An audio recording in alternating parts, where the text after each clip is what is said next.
আসন্ন ত্রয়োদশ জাতীয় নির্বাচনে মানুষের জীবনমান উন্নয়নে যিনি অগ্রগামী তাকেই বেছে নেওয়ার কথা জানিয়েছেন সীমান্ত ঘেঁষা শেরপুর ৩ শ্রীবর্দী ঝিনাইগাতি আসনের গারো পাহাড়ি এলাকার মানুষ।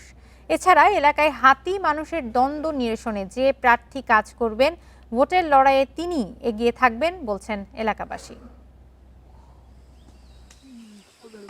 সীমান্তে শ্রীবর্দী ও ঝিনাইগাতি উপজেলা নিয়ে শেরপুর ৩ আসন, মোট ভোটার ৪,১৩,৩৭৭ জন।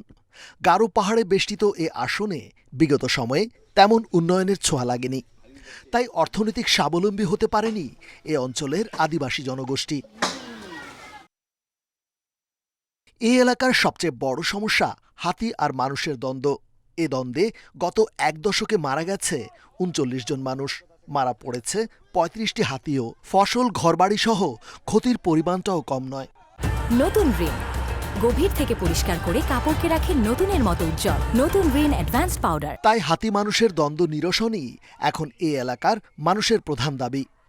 যে প্রার্থী এ সমস্যার সমাধান করতে পারবেন, ভোটের মাঠে তিনি এগিয়ে থাকবেন বলে জানাচ্ছেন ভোটাররা। সমস্যাটা হলো এই হাতির সমস্যা, আর একটা হলো মাদক চালানায়, এটার হলো সমস্যা, দুটাই সমস্যা। আর আমরা বালা প্রার্থী দিকে ভোট দেবো। যদি হাতির সমস্যা যারা করে দিব তাহলে আমরা ভোট দেবো। এলাকায় হাতির সমস্যা, রাস্তাঘাটের সমস্যা, তাহলে কাজ করে দিব, তারই আমরা ভোট দেবো। এই দাবির পক্ষে নিজেদের অবস্থানের কথা জানালেন প্রধান দুই প্রতিদ্বন্দ্বী বিএনপি ও জামায়াতের প্রার্থী। আল্লাহ যদি আমাকে আগামী সংসদ নির্বাচনে এমপি এলাকার লোকজন ভোট দিয়ে বানায়, আমি অবশ্যই হাতি নিধন করার জন্য, হাতি প্রতিহত করার জন্য, মানুষ হাতিকে আলাদা করার জন্য সরকারিভাবে স্থায়ীভাবে সমস্যার সমাধান ইনশাল্লাহ করব। আমি যদি নির্বাচিত হয়, আমার এই চিন্তাটা রয়েছে একেবারে সুনির্দিষ্ট পরিকল্পনা এখানে নিয়ে, এখানে বন্যপ্রাণী সংরক্ষণ যে সংস্থা রয়েছে সরকারি, তাদের সঙ্গে যোগাযোগ করে কিভাবে এটা করা যায়। হাতিকে আমাদের সংরক্ষণ করা অবশ্যই প্রয়োজন, কারণ এই হাতি দেখার জন্য হাজার হাজার পর্যটক ছুটে আসবে আমাদের এই এলাকায় যদি আমি অভয়ারণ্য সৃষ্টি করতে পারি।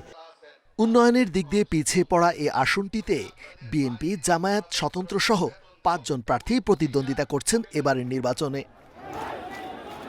Independent news desk.